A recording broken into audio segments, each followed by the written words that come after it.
O PIGO, Plano para a Igualdade de Género em Oeiras, é um projeto que atua nas áreas da igualdade de género e violência do género.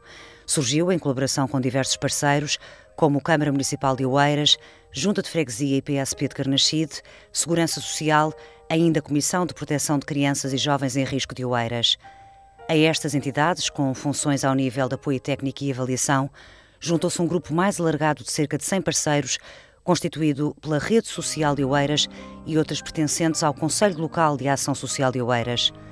O PIG é um projeto financiado pelo Programa Operacional Potencial Humano, insere-se no âmbito do Quadro de Referência Estratégica Nacional e é gerido pela Comissão para a Cidadania e Igualdade de Género.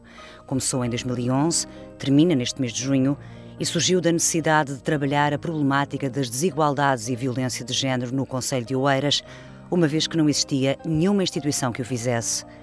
Trata-se de pessoas que se encontram em estado de enorme vulnerabilidade e com necessidades especiais que exigem respostas e apoio integrado. Os números oficiais dão-me conta disso mesmo. De acordo com o Observatório de Mulheres Assassinadas, entre 2011 e 2012 houve um aumento considerável de mulheres assassinadas pelos companheiros ou pelos ex-companheiros. Registaram-se 40 homicídios em 2012 e 27 em 2011. Já no ano passado, nota-se uma ligeira diminuição, com um total de 33. É neste sentido que a APSD abriu o balcão BIG, ou Balcão para a Igualdade de Género. Sediado nas instalações da APSD, no Alto dos Barrões, em Carnaxide, presta atendimento e apoio a vítimas, agressores e famílias, incluindo filhos de violência doméstica. O atendimento, individual ou em grupo, é nas áreas da psicologia, área social e jurídica, de forma personalizada, confidencial e gratuita. Os grupos de autoajuda são uma valência do plano. O objetivo é trabalhar as competências, trabalhar vivências, emoções, experiências e, no fundo, não há um plano definido de sessão. Aquilo que nós pretendemos é que elas falem, que elas escutem umas às outras e que possam falar daquilo que as preocupa. No fundo, o papel do psicólogo não é tanto transmitir conhecimentos, mas um moderador, um facilitador em termos das emoções e de contenção. O acompanhamento terapêutico que nós oferecemos é devolver, de alguma forma, a estas pessoas a esperança. Porque elas estão muitas vezes num estado, a maioria das vezes, num estado de um grande desespero, de um sofrimento muito marcado. E que esperança é esta? No fundo é a esperança de uma relação onde esses sentimentos de violência possam ser expressos, possam ser falados, possam ser transformados, trabalhados. Em 2 anos de atuação, a APSD recebeu 257 casos de violência doméstica entre vítimas e agressores. O número de atendimentos total foi de 1.421. Do total de vítimas, 31 são crianças, mas a grande maioria continuam a ser as mulheres. Ia lá à casa, batia-me, que até por fim o caso teve que ir para o tribunal mesmo. Várias queixas atrás, queixas. Onde tive a sorte, então, de encontrar a minha salvarrinha, que pôs-me a fazer cursos constantemente, a pedir-me se eu queria. Às vezes já nem me pedia. Dizia, olha, Sandrina, amanhã tens outro curso. Para estar ocupada. Porque ela já sabia que eu tinha que estar ocupada. E os conselhos dela, as conversas que nós tivemos, fez muito bem. Deu-me muita força. Nunca ia hipótese de voltar a viver com ela? Não. Enquanto o meu corpo estiver-me a doer, não. E ainda lhe dói muito o corpo ao fim deste tempo? Dói. Quando eu penso, quando vejo pessoas na rua a falarem alto, já eu começo logo. Isso não deve ser, não deve fazer isso. Ainda dói.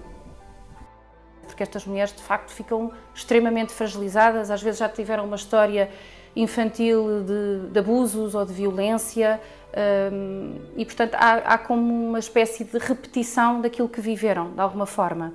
E, portanto, há alturas na vida delas que elas nem se apercebem que isto não é o normal. Isto cria um ciclo vicioso que é, eu já tenho pouca autoestima e entro num clima de violência em que me sinto muito mais maltratada, em que a minha autoestima baixa ainda mais e eu não tenho força para sair daqui. não é? E depois há os medos que elas também têm de até que ponto é que isto vai ter consequências para mim, para a minha família, porque a pessoa que está do outro lado e que nós chamamos que é o agressor, não é? Vai certamente fazer de tudo o que possa para recuperar esta pessoa ou, no limite, se perceber que não a recupera, vai fazer de tudo para ameaçar, para a intimidar, nem que tenha que recorrer a ameaças, a destruição, como muitas vezes há, ameaças à família, a destruição de casas, perseguição de pessoas da família ou da própria pessoa e, portanto, é muito difícil. Vários estudos indicam que metade das ocorrências de violência acontece na presença de menores. Eles chegam cá, as crianças chegam cá e aquilo que sentem, basta dar-lhes um espaço onde elas sejam valorizadas, onde elas possam ser crianças. Não? Para elas atingir o seu potencial é simplesmente arranjar um meio onde elas sejam contidas e valorizadas, porque elas próprias querem isso. Elas tendem para serem mais saudáveis e mais plenas. Nós simplesmente temos de criar um meio em que isso aconteça. Falar de violência implica falar em todos os intervenientes, vítima e agressor. O atendimento a agressores é uma das grandes novidades do PIGO e marca a diferença relativamente à maioria das associações pares, que apenas dá apoio às vítimas. Dos 51 agressores, 45 são homens e 6 mulheres.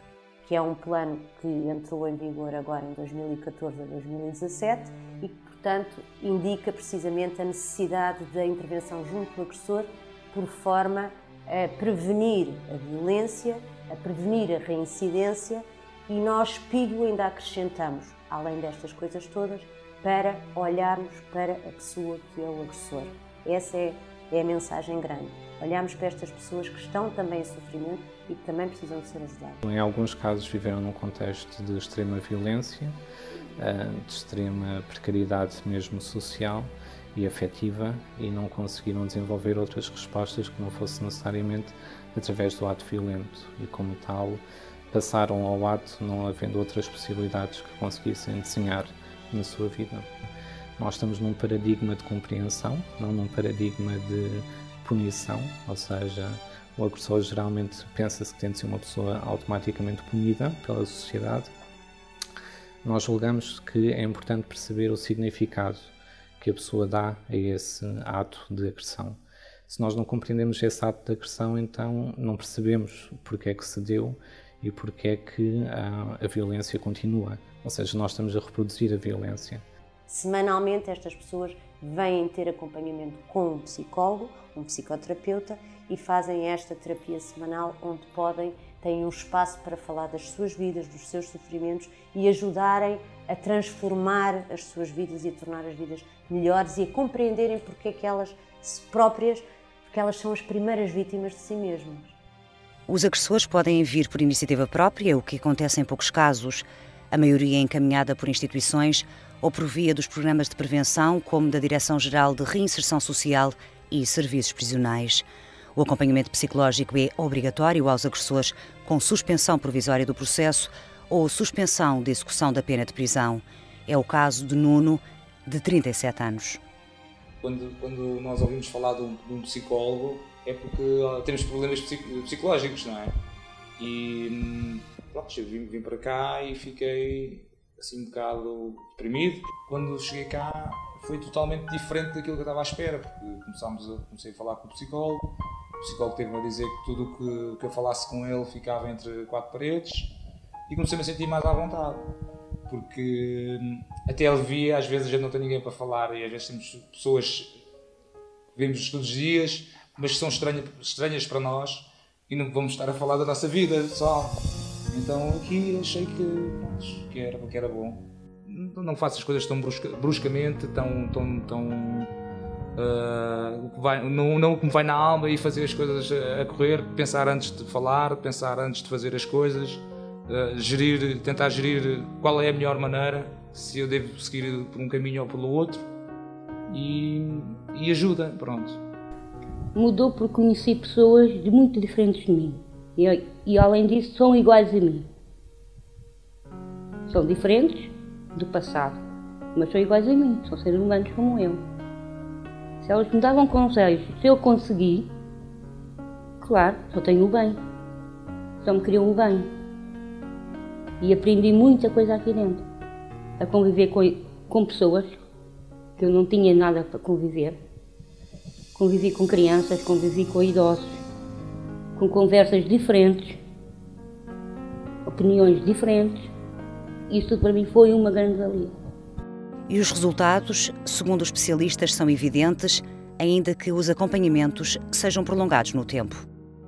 Este aspecto de tolerar o sofrimento, ter alguém que possa ouvir e possa sentir esse sofrimento, é a chave, é talvez um dos elementos mais importantes do nosso trabalho, e é ele que permite que estes pacientes possam aumentar a sua capacidade de tolerar estados de ansiedade muito maciços, que antigamente eram intoleráveis. Mas o trabalho aqui também cabe a nós psicólogos dizer que isto é um espaço para si, onde pode falar do que quer, onde não há juízos de valor, onde não há dedos apontados, onde estamos aqui para o ajudar e para viver consigo a sua dor e para o ajudar a ultrapassar essa dor. Por isso são processos muito longos no tempo. A grande percentagem de pessoas atendidas no BIG pertence ao Concelho de Oeiras.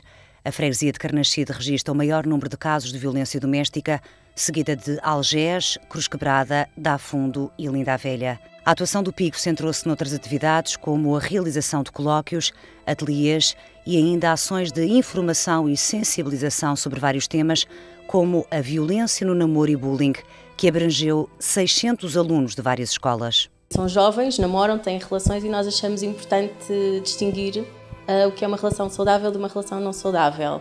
E, portanto, tentamos com exemplos práticos explicar, dar exemplos de relações a nível do poder, do controle, dos limites na relação e pronto, e depois no final das sessões verifica-se que muitos dos alunos vêm falar connosco ou pedem para falar e que podem depois ser atendidos aqui no Balcão de Igualdade de Género.